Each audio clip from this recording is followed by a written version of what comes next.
Bienvenue, j'espère que vous allez bien. Aujourd'hui, on va faire la poche plaquée avec ou sans rabat. Alors, la poche plaquée avec ou sans rabat, la voilà. C'est une poche plaquée. Et si on rajoute un rabat, c'est avec rabat. Et puis, on en a fait une jolie, là, également. C'est la même. Si on la fait comme ça, elle est plaquée, tout simplement. Si on veut un rabat, on lui rajoute un rabat. Donc, on va la faire de A à Z.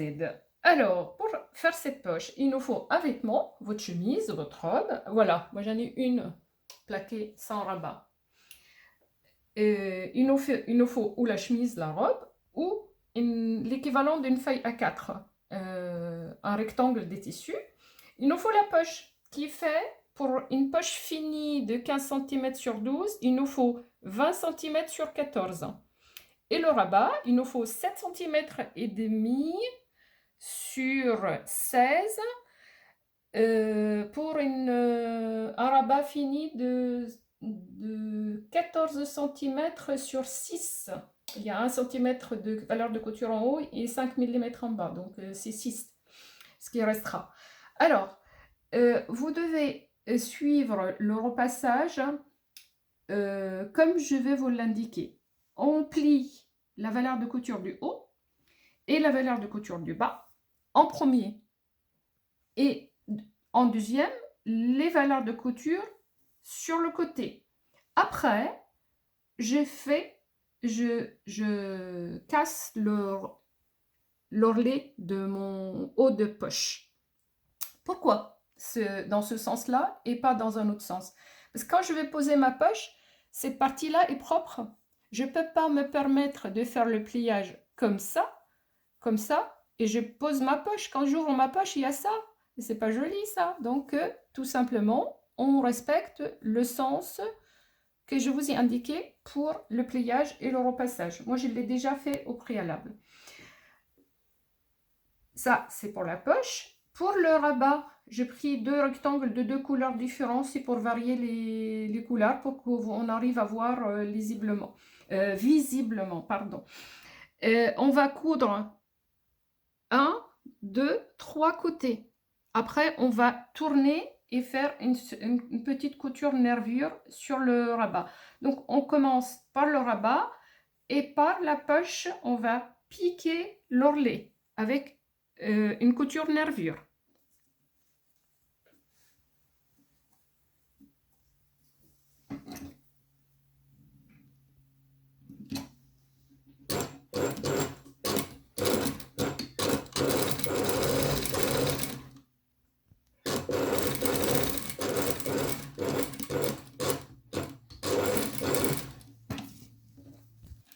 Arrivé à l'angle, on met l'aiguille dans l'angle et on lève le pied en tournant.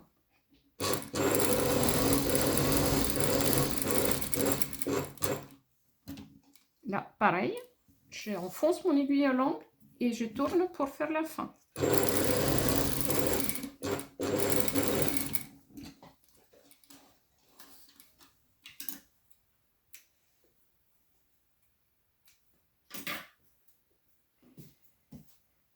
Pour tourner, je plie sur la couture. Je plie sur la couture. Je mets un doigt à l'intérieur et l'autre à l'extérieur. C'est un geste qu'il faut apprendre. Et je tourne. Et là, j'ai presque la totalité. Voilà. J'ai un angle bien carré. Et cet angle bien carré, il ne faut jamais mettre les ciseaux dedans.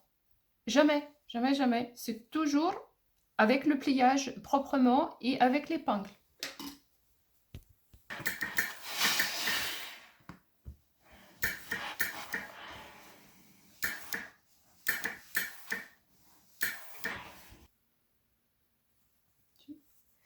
Voilà, alors la poche est piquée. Évidemment, quand vous travaillez, vous faites tout sur ton. Moi, j'ai fait tout un carnaval de couleurs parce que il faut que ça soit visible.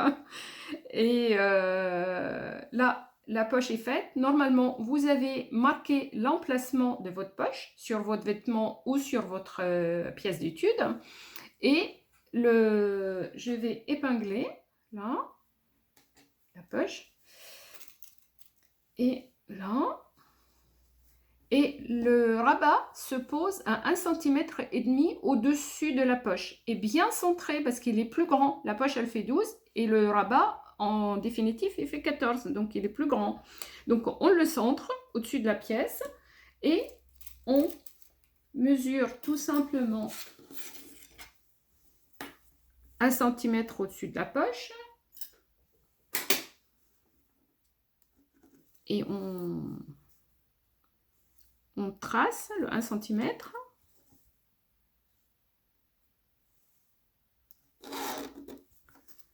Et j'ai mis mon rabat au bord de ce 1 cm. Et comme le rabat, il a une valeur de couture là de 5 mm, donc ça fait le 1,5 cm.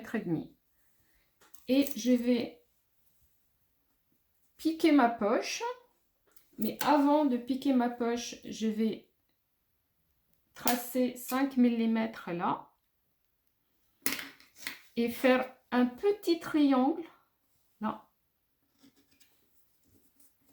C'est pour rendre l'entrée de la poche plus solide parce que ce sont des accès très sollicités avec nos mains pour que ça se défasse pas tout de suite, enfin ça tienne. On démarre là et on monte et on vient là et on fait la couture nervure tout le tour et on vient passer là et on finit là. Et on démarre avec un point d'arrêt solide et on finit avec un point d'arrêt solide. Donc je démarre au bord de mon triangle, là au bord de ma couture de l'ourlet. Voilà, point d'arrêt solide. Là, je vais démarrer ma couture nervure. Là, j'ai juste à peine 2 points. 1 et 2. Et puis là, je descends tout droit.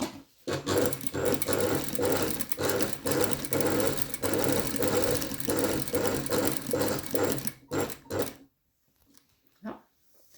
À l'angle, pareil, j'enfonce mon aiguille et je tourne.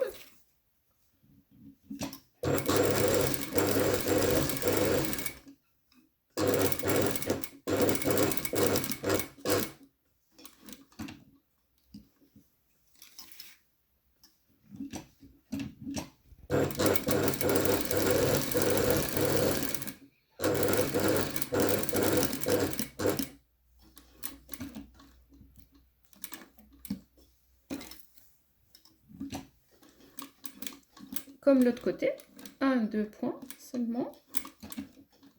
Et hop.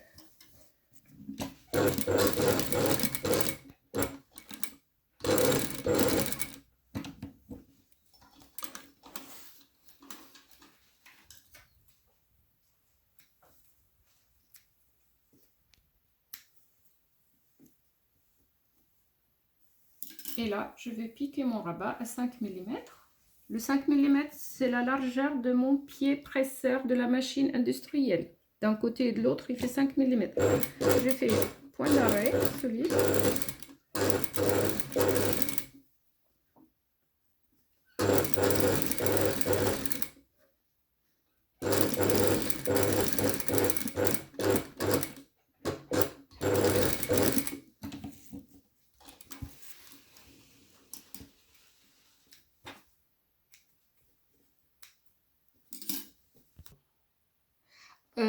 Pour bien centrer le rabat sur la poche, il faut marquer le milieu de la poche et le milieu du rabat et mettre l'un en face de l'autre.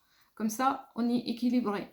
Après, maintenant que tout est fini, on va faire une surpiqûre nervure là et une deuxième parallèle à 7 mm ou à 5 mm. Donc, voilà.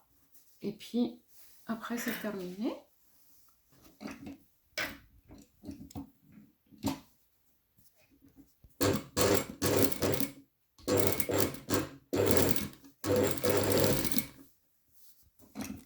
Voilà la deuxième couture.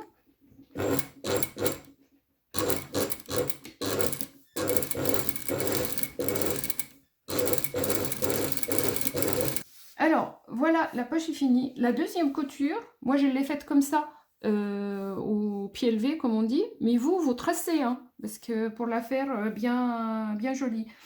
Là, c'est très important de retenir ça, le schéma pour la couture. Voilà, elle est finie. Exercez-vous. Il n'y a que l'exercice qui nous fait avancer. Et à très vite pour une prochaine pièce d'étude.